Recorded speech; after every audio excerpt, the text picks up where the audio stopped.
October. Welcome back to Animation Station. Today I have another Xbox game for you guys. Another one from my childhood that some of you may remember, some of you may not. That game is Tim Burton's The Nightmare Before Christmas, Oogie's Revenge. Yes, Nightmare Before Christmas had a video game adaptation. I don't know if anyone even remembers this game, to be completely honest with you. So, is it really worth remembering? Or is it just better left forgotten like most people apparently nowadays? Well, I think it's time we take a look. I mean, after all, I am reviewing the movie tomorrow, so why don't we take a look at the game, see how it holds up.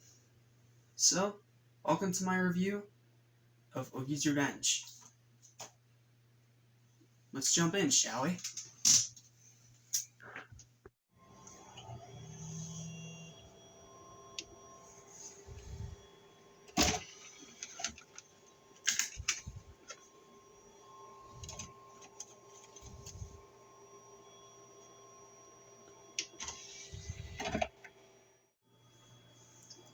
Alright, so the game opens with a recreation of the opening of the actual movie. It looks pretty good in the in-game cinematics, and of course it's the same dialogue. But it's made to be just a little bit different. As you can see, it's a little bit foggier.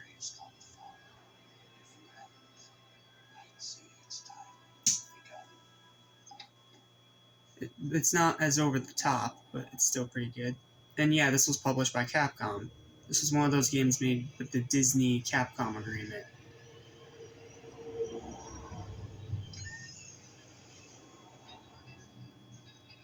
Now it's going to give you a bit of a preview, but we don't have time for that.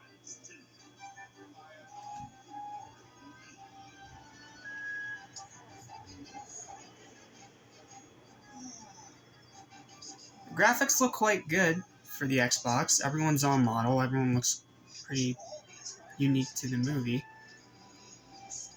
But we don't have time for the intro, we gotta jump into the game.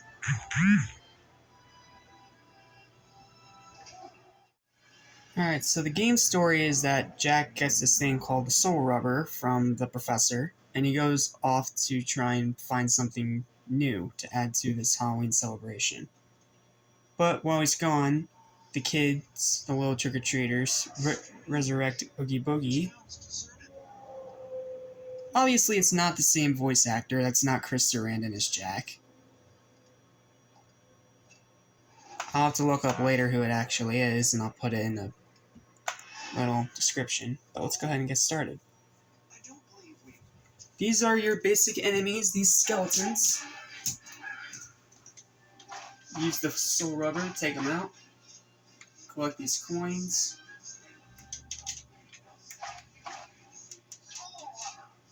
You can also grab some enemies and throw them around like this.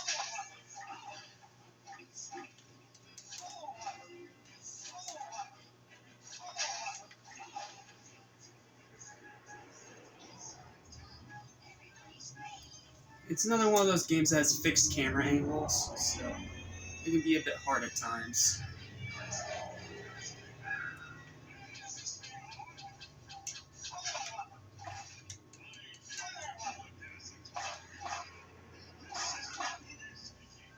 You can also get some things like this blue thing over here to change the color of your soul rubber. Of course, if you guys remember, this soul rubber is not from the movie. This is an original creation for the game. It's pretty interesting.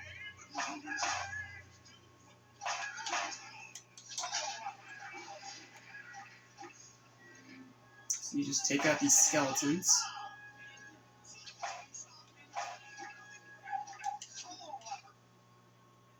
So you got the skeletons here.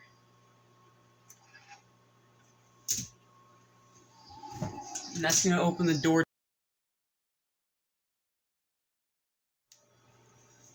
Also, throughout the game, you'll run into some of the characters from the movie. Like, for example, you have the top hat guy here. Apologies, I forget his name. But you can't talk to him yet. First you gotta do this.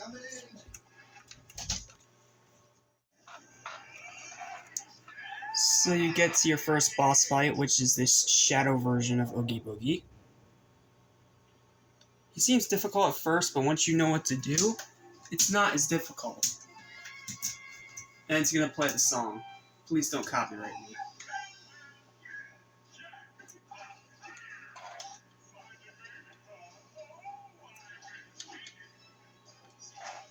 Oh yeah, they also changed the lyrics up a bit, so it actually makes the thing.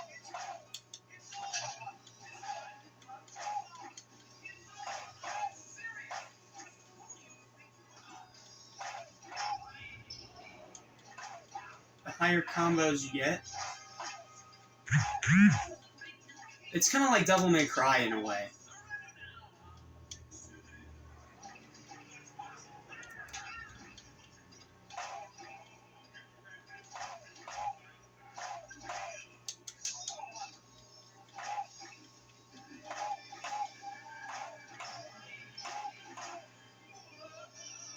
Dodge the dice.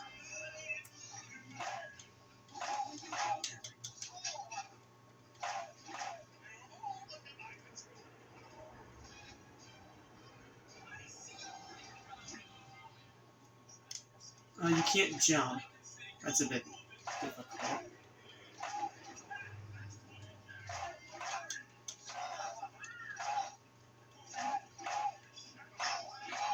It's also pretty cool that your health is matched up by... Oh yeah, you also have quick time events like this, when you have to dance.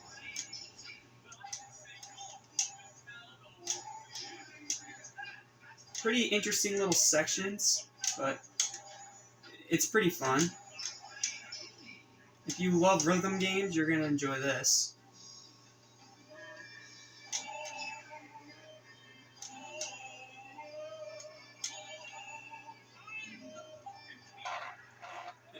If you get it right, then you defeat the boss a lot quicker. Yeah, it's a pretty easy first boss fight.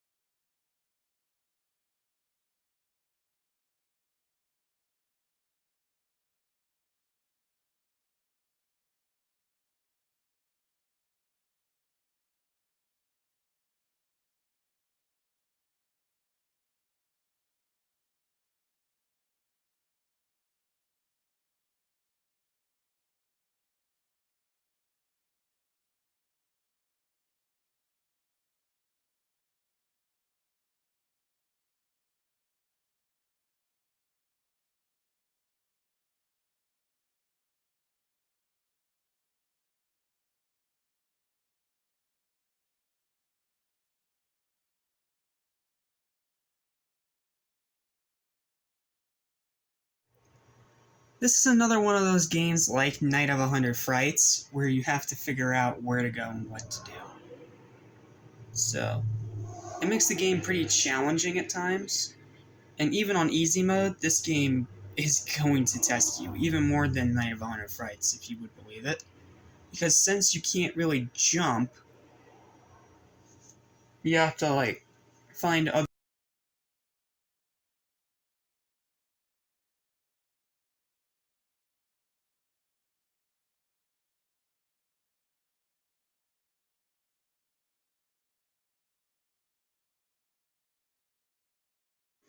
Oh yeah, I almost forgot to mention after every chapter, which ends with a boss fight, you get ranked. So it kind of is like Devil May Cry in a way.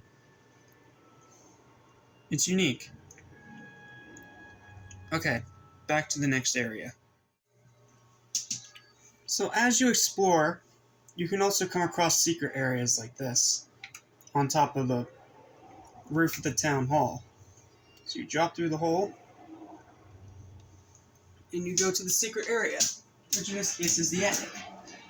Fight more of these skeletons.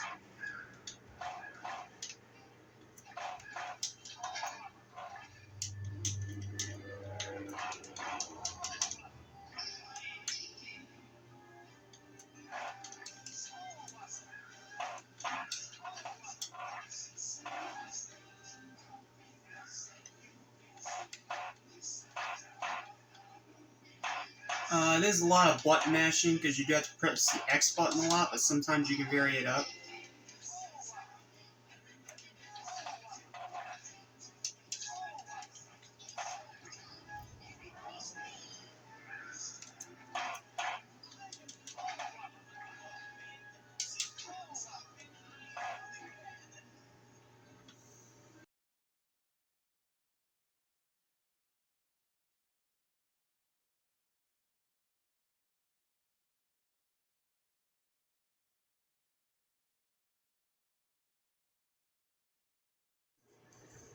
Alright, so your next objective, after you get through the second battle arena, is that you're going to get this skull. You need to find 4 of these little crystal skulls so you can create a crystal bottle.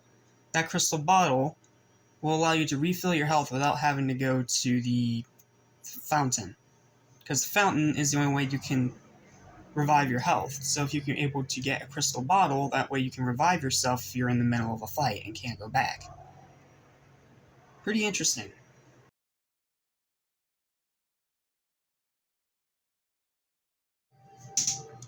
One other place you can explore while you're in your hub area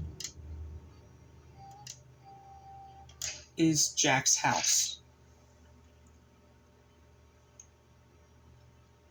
And you're going to get this letter from the mayor. That's going to go in your collection of items, where you have stuff like here, like your crystal skull, you have 5 blue souls, the Halloween door, and some spring water. So let's go into Jack's house.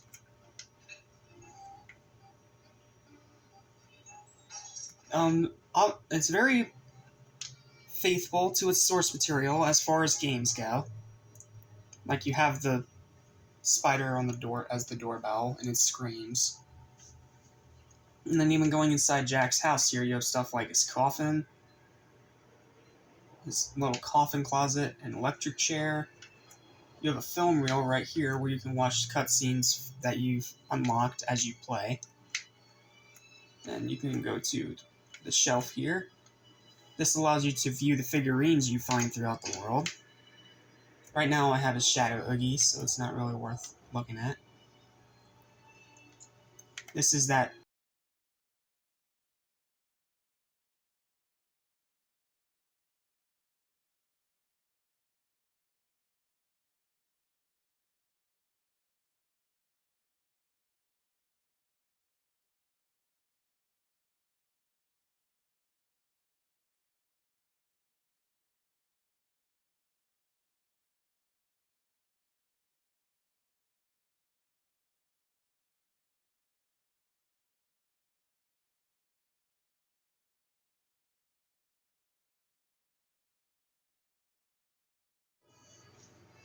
Alright, so the objective here is to find some keys to unlock some of these doors, because a bunch of these doors are unlocked.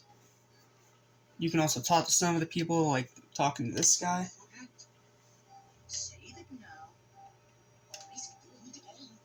Just a reminder to save. So let's go ahead and do that.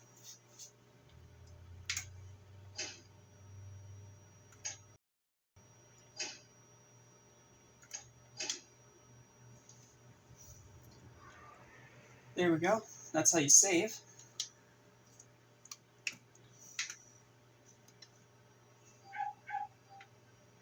Oh, sometimes Zero will come up and give you some hints.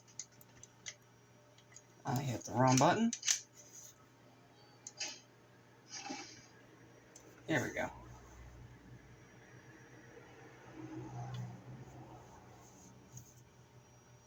So now we gotta talk to Corpse Kid. That's the little zombie kid in the movie.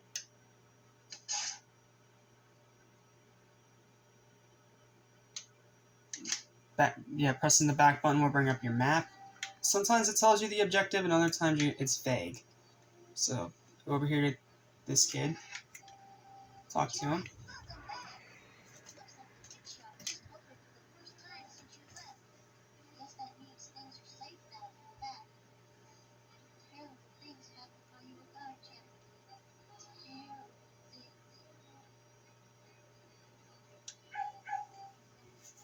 And then hit the back button again.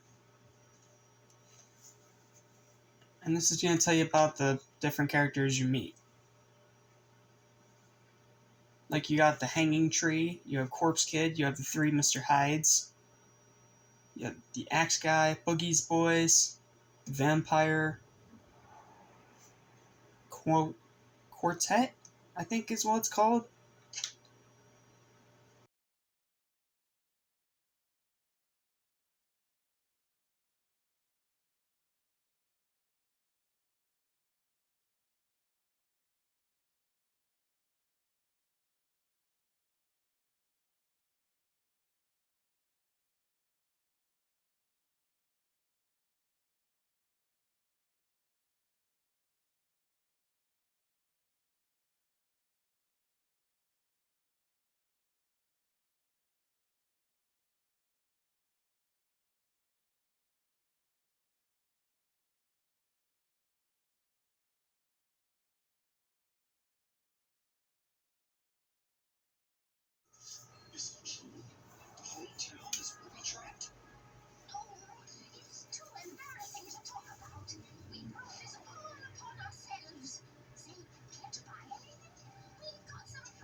The writing still got that signature dark humor you expect from the games. Well, expect from a game based on this movie. You can walk around the witch's shop a little bit, talk to the witch here, you can buy stuff. If you find 4 crystal skulls, bring them over to the shop and we will exchange them for some goodies. Witch's shop, the best bargain in town. And then you can buy stuff, like you have a crystal bottle here, you have some blue soul.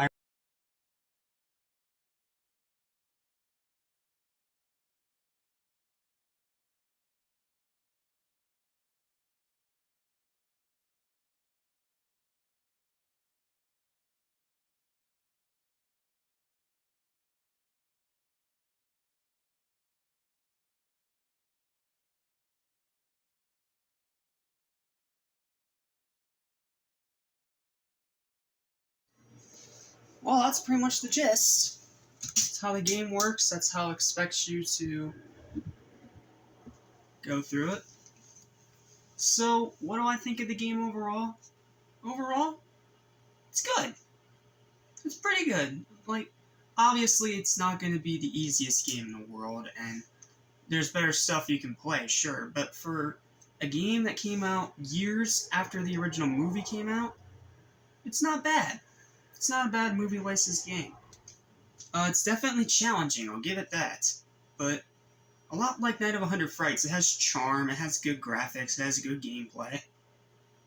Sure, it's not perfect, but it could be a lot worse. We've seen worse movie games, trust me. So I think I'm going to give this a final verdict of, I think I gave Night of 100 Frights a 7. You know what? I'm in a good mood. I'll give this an 8 out of 10 for my final verdict. It's a great game. It's just going to challenge you, that's all. Whether you're a seasoned vet, or a newcomer, or you're just a fan of Nighmare Before Christmas, you have a great game here to play. And definitely one that goes